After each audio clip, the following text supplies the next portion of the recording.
Hi, today I'm going to show you the rolling glass cart that I have in my shop, and I'm going to take you on a boat ride. But first, let's see why your personal happiness is so important in window tinting.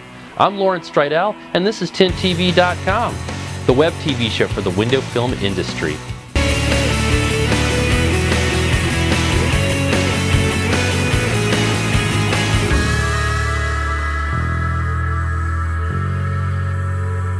This episode is brought to you by 44tools.com, the tint tool provider used by our shops and our guys, and by solivay.com/superphone. To inquire about becoming a dealer just like us, click on our link.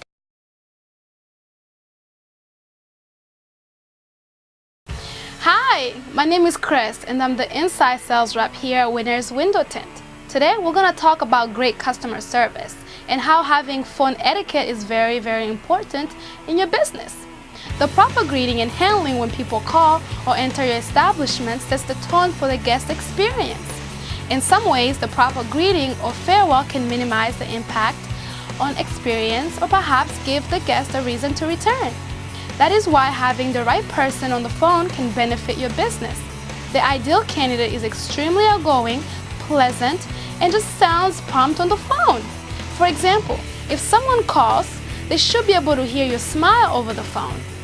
One thing I can tell you for sure though is that if you don't like the person answering the phone, chances are neither would the guests. Customer service can make or break your business. If people find your employees are rude or don't know what you're talking about, they'll go elsewhere to make their purchases. You do not want that. So it's important to train them on good customer service and then monitor them so they continue to do a good job. When customer service is high, customer satisfaction is even higher. And that's great for business. And that was a little advice from our team here at Winners Window Tint.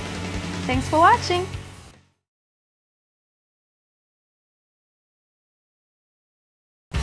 Hi, in this episode of Film Finances, we are going to expand on what Chris talked about in Ask the Master.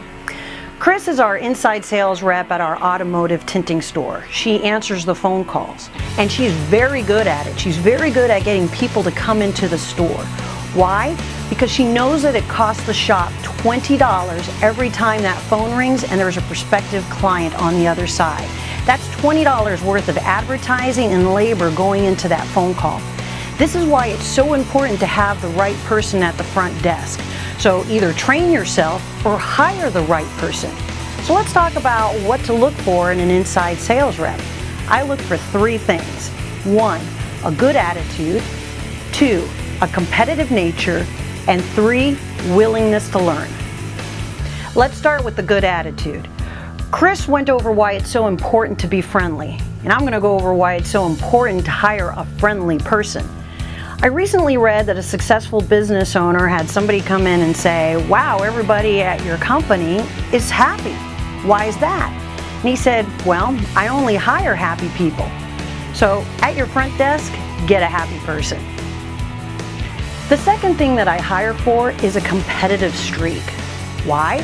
Because anybody who answers the phone can give out tint prices, but what you're really looking for is someone to book the appointments. And that takes some skill. If they're competitive in nature, your sales rep isn't going to let somebody off the phone or off the hook that easily. They'll try to schedule them to come in. So when I'm doing interviewing for this position, I ask a very important question. I ask, list your accomplishments. After they answer, I simply say, I don't know if those accomplishments would be good in this position. Somebody who's competitive in nature is going to argue with you, is going to defend their accomplishments and tell you why they are good for the position. And that's somebody that you want. The third thing is willingness to learn. How do you interview for that? Because everybody will tell you, oh yes, I'm willing to learn. Here's what you ask. You ask the person to give you an example on how they troubleshooted through a situation. Once they give you that answer, simply say, you know, in that situation, I might have done this. What do you think of that? And if they agree with you that there's other possibilities on how they could have handled that situation, it means they're willing to learn.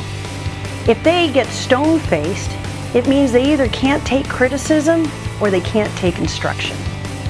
Finally, I want to leave you with 3 more things that my front desk knows how to do. Number 1, we don't sell the films over the phone. We book the appointments.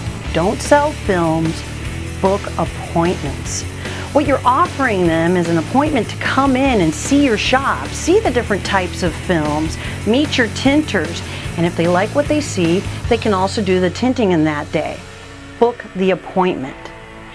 Number 2, when that potential client calls, you have to book the appointment, and here's why.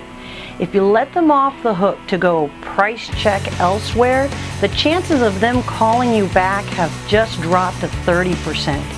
And that was $20 that just hung up on you. Number 3, your ability to book the appointments should run around 70%. And that's for a really good inside sales rep.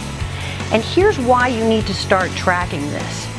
If your closing ratio is any higher than 70%, your prices are too low. And if your closing ratios are lower than 50%, you need to figure out why you're slowly going out of business. So thanks for watching this episode of Film Finances. I sure hope it helped.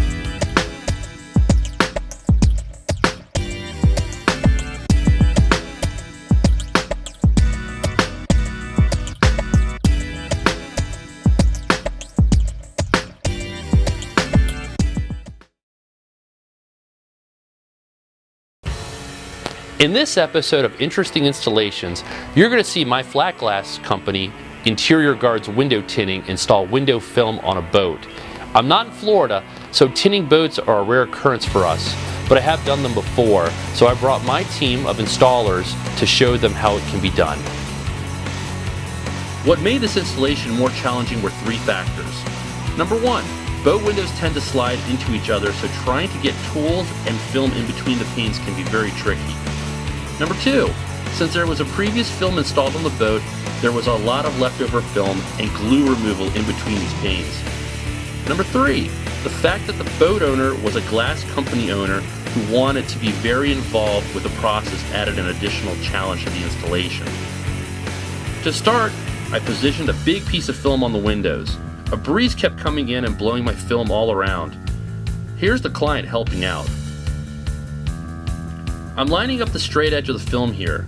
I'm using the curve of the window to trim the film here. Cleaning in between the window panes is also hard. I used a lot of soapy water to help move any dirt around. Slipping the film in between the panes on this side couldn't be done. The film kept bunching up. Here's the client helping out again. I decided to slide the film the other way and it worked out extremely well. I'm slipping on the second piece of film. Here's the client's supervision once again. Now that we've got the film laid down in position, we use the giant orange crush to squeegee out the water. The film I used was Lumar's N1020. The clarity of this film is fantastic.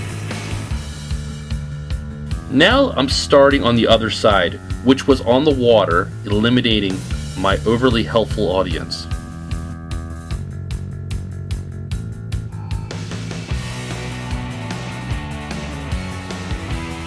Here's the end product. It came out great considering the challenges I had. If you're an installer that does a lot of marine window tinting, I'd really appreciate your comments on this segment of Interesting Installations. Thanks for watching TintTV.com. Hi, in this episode of Tool Time for Tinners, we are going to discuss a rolling glass board. If you have a shop dedicated to automotive film installation, you may already have mirrors or panes of glass on your walls to help hold or cut the window film. In our shop, we favor mirrors because it reflects the light, making the bay look brighter. We also have a rolling table in this bay with a mirror mounted on top. We use this table for paint protection films and vinyls, but a flat horizontal surface isn't the easiest to work with window films. A rolling glass board is an alternative to a table. We purchased ours from a glass shop going out of business. They clearly made it using lumber and casters. You can mount glass on one side as your prep area. I would suggest using laminated or tempered glass. Both of these glass types are safety glass and are a lot stronger than regular glass. This glass costs more from the local glass shop, but don't cheap out and get regular glass. also known as annealed glass. Annealed glass isn't strong, and when it breaks into large shards. You don't want to lose your tinning hand, that would suck. On the other side of our rolling board, we keep it available for customers to bring us glass so we can film it. Clients range from homeowners bringing in kitchen cabinets to put on decorative film or glass companies looking to use safety film as a tempering solution. This angle makes it very easy to apply film to a window that's not horizontal. If you have a creative rolling glass board that you use in your window tint shop, we'd love to see it. Please send us a picture and please comment on this segment of Tool Time for Tinners. Thanks for watching. Want to have the biggest money-making day at your shop? We'll show you how. Tune in 2 weeks where we take you to our car show. I'm Lawrence Stridell and this is TintTV.com, the web TV show for the window film industry.